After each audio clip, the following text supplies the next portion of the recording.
Assalamualaikum warahmatullahi wabarakatuh. Subhanalladzi asra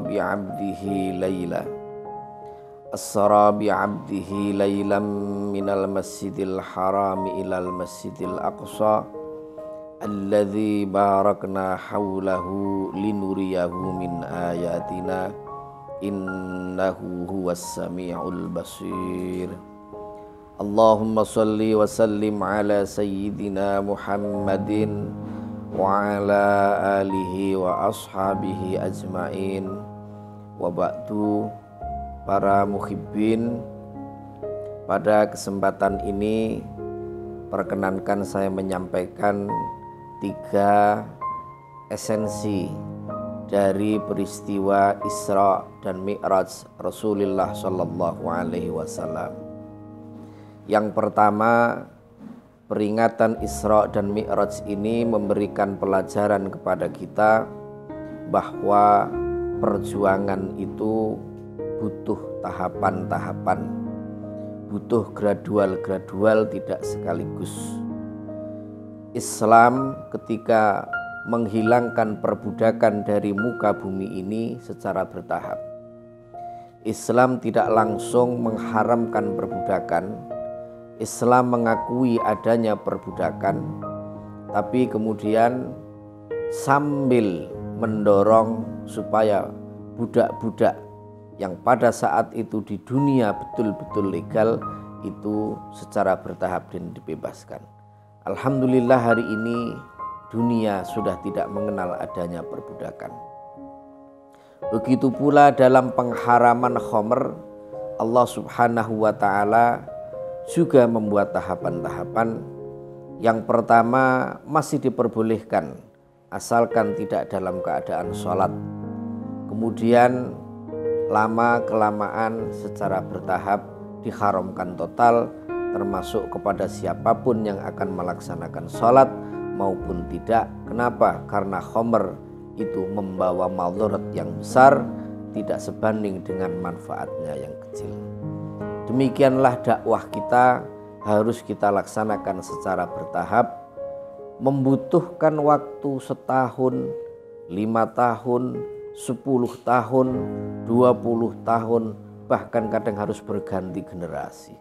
Perlu ketekunan dan kesabaran. Dalam soal dakwah, dalam soal ekonomi, dan seterusnya membutuhkan tahapan-tahapan. Pelajaran yang kedua dari peristiwa Isra dan Mi'raj Rasulullah sallallahu alaihi wasallam adalah bahwa kehidupan ini harus dilandasi dengan kasih sayang.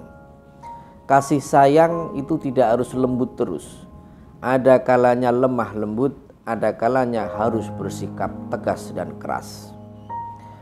Pada suatu saat Sultan Muhammad Al-Fatih dari dinasti Utsmaniyah ketika hampir saja berhasil menaklukkan kota Konstantinopel, atau kalau hari ini kota Konstantinopel itu sudah berubah namanya menjadi Istanbul, ia didatangi oleh delegasi dari Kaisar Bizantium Konstantin 11. Ditawarkan perdamaian bahwa Konstantinopel tunduk kepada pemerintahan Islam dan tiap tahun siap membayar upeti.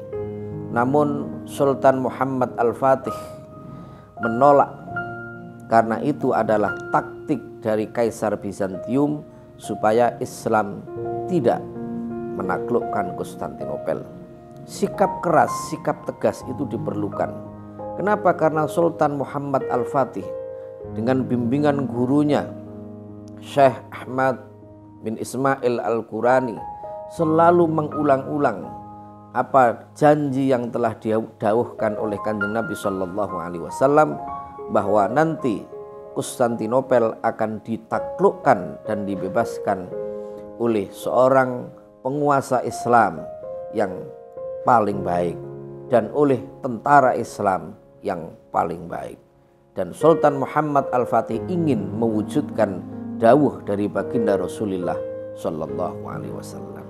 Sikap lemah lembut, sikap keras dan tegas ini perlu dilakukan untuk mencapai target-target kehidupan yang telah kita tetapkan atau kita programkan.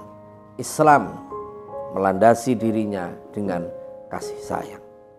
Dan yang ketiga, para muhibbin yang berbahagia, pelajaran yang bisa kita ambil dari Isra dan Mi'raj Rasulullah Shallallahu Alaihi Wasallam adalah adanya keseimbangan. Lihatlah, ketika Kanjeng Nabi Shallallahu Alaihi Wasallam diperintahkan langsung oleh Allah untuk melaksanakan sholat 50 waktu, maka beliau menawar. Yang ditawar oleh Kanjeng Nabi bukan hilangnya sholat, tetapi teknis pelaksanaan sholat.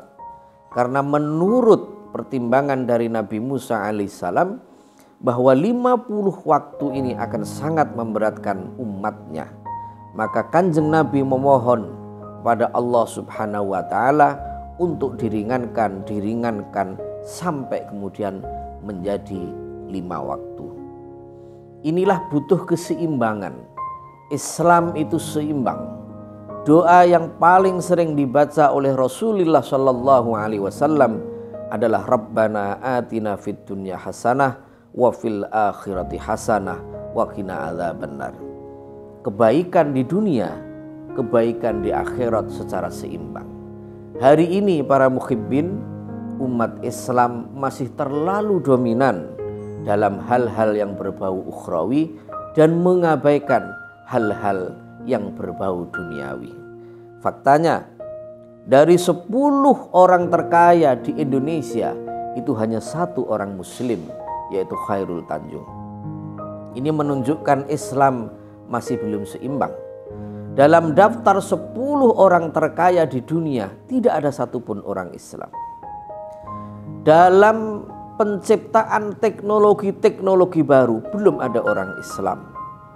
Aplikasi yang kita pakai tiap hari, baik dari WhatsApp, Instagram, Twitter, Facebook, dan sesamanya, tidak ada satupun yang diciptakan oleh orang Islam. Ini menunjukkan bahwa orang Islam ini masih tertinggal dalam soal duniawi. Kenapa? Karena yang dibahas hanya soal-soal ukhrawi saja. Soal pahala, soal siksa, neraka, surga, fadilah, dan seterusnya. Tidak pernah membahas tentang manajemen bisnis, pengembangan bisnis, dan seterusnya, dan seterusnya.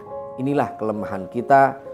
Kita berdoa moga-moga generasi selanjutnya, anak-anak kita, cucu-cucu kita ini bisa menyeimbangkan antara kehidupan dunia dan akhirat, sehingga umat Islam bisa sejajar dan pada akhirnya benar-benar bisa mewarnai peradaban dunia saat ini. Demikian yang saya sampaikan. Terima kasih dan mohon maaf. Wallahul muwaffiq ila aqwamit thoriq. Assalamualaikum warahmatullahi wabarakatuh.